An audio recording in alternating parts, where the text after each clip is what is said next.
ছোট বন্ধুরা, আজ তোমাদের গল্প শোনাব। এক শিয়ালের দুই বউ। অনেক বছর আগের কথা। এক গভীর জঙ্গলে বাস করত এক চালাক শিয়াল। তার নাম ছিল চতুর। বনের প্রাণীরা তাকে খুব ভয় পেত, কারণ সে ছিল দুষ্টু আর ধূর্ত।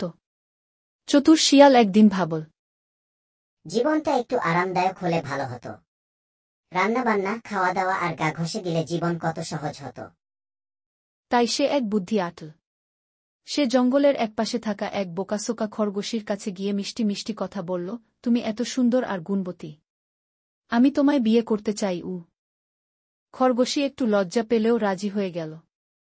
তারা ছোট্ট একটা গর্তের মধ্যে সংসার শুরু করল। কিছুদিন পর শিয়ালটি আবার চলে গেল জঙ্গলের অন্য প্রান্তে, আরেকটা মায়াবতী বেজির কাছে।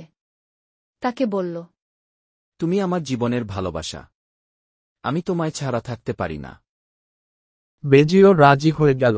এইভাবে শিয়াল দুটি স্ত্রী নিয়ে গোপনে দুটি ঘরে সংসার করতে লাগল। প্রথমে সব ঠিকই চলছিল, তবে শিয়ালটি প্রতিদিন একবার এই ঘরে একবার ওই ঘরে যেতে লাগল। একদিন খরগোশী আর বেজি দুজনেই লক্ষ্য করল তাদের স্বামী একই শিয়াল।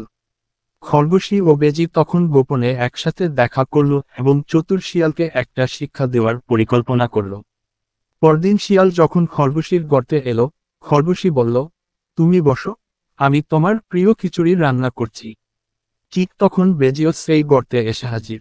দুজনে মিলে শিয়ালকে জিজ্ঞাসা করল, তোমার আসল স্ত্রীকে? শিয়াল তো তখন বুঝল তার চালাকি ধরা পড়ে গেছে। সে পালাতে চাইল, কিন্তু দুই বউ মিলে তাকে এমনভাবে জালে আটকে ফেলল যে সে আর পালাতে পারল না। চতুর শিয়ালকে জঙ্গলের মাঝে রেখে বলল, চালাকিরও একটা সীমা আছে। এখন একা থাকো, আর কাউকে ধোঁকা দেওয়ার চেষ্টা করো না। চতুর শিয়াল লজ্জায় মাথা নিচু করে জঙ্গলে একা ঘুরে বেড়াতে লাগল। বন্ধুরা, ভিডিওটি যদি ভালো লেগে থাকে তাহলে লাইক কমেন্ট করতে ভুলবেন না। আর আপনি যদি আমার চ্যানেলে নতুন দর্শক হয়ে থাকেন তাহলে অবশ্যই সাবস্ক্রাইবও করবেন।